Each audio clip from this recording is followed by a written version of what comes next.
Hi, this is Caliver and I'm going to teach you how to animate text in Premiere Pro.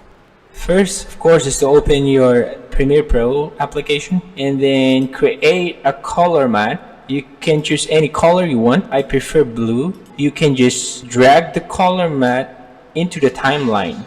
After dragging the color mat into the timeline, you need to import the video that you want to use in this project. We don't need the audio of the video, so we just delete that one.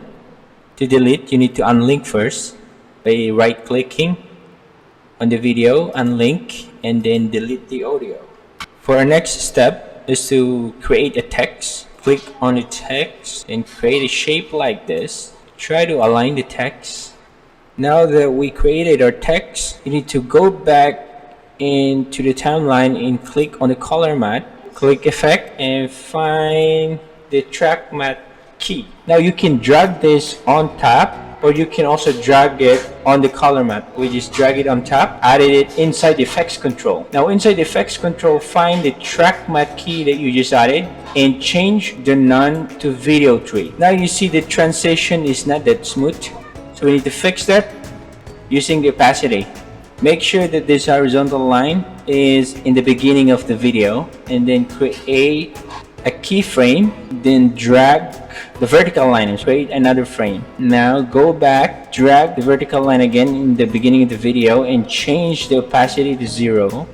Make sure to add bezier in the 2 frames. Right click, add bezier. After that, click on the second keyframe, right, and then choose ease in. Now right click on the first keyframe and choose ease out. Now we need to on the text again by adding a basic 3D on the text. Click on the text, go to effects, find basic 3D. Now drag the basic 3D on top of the text and make sure that this line is in the beginning of the text. Now go to basic 3D, find the distance to image and change the size of the text. We will make the text smaller by dragging it to the right, I think. Yeah, to the right. After that, create a keyframe by clicking that one, and then go to the text, click on the drop down, find the position and create a keyframe. Now go back to the distance to image, make sure that this vertical line is in the end of the text, and we will change the size of the text by dragging it to the left.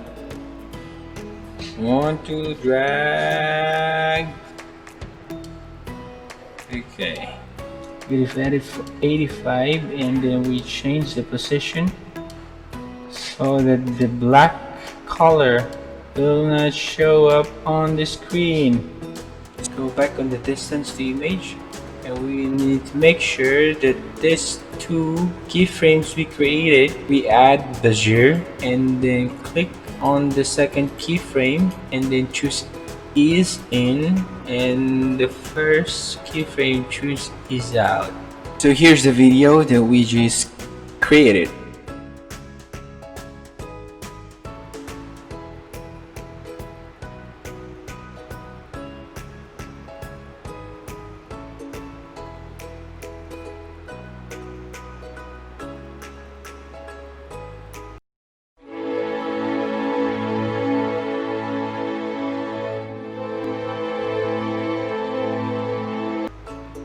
So you might encounter errors. So the quick fix for that is to render your video first by going into the sequence panel and then render effects in and out. So it takes a few minutes, but after that, if you play your video, it will go smoothly.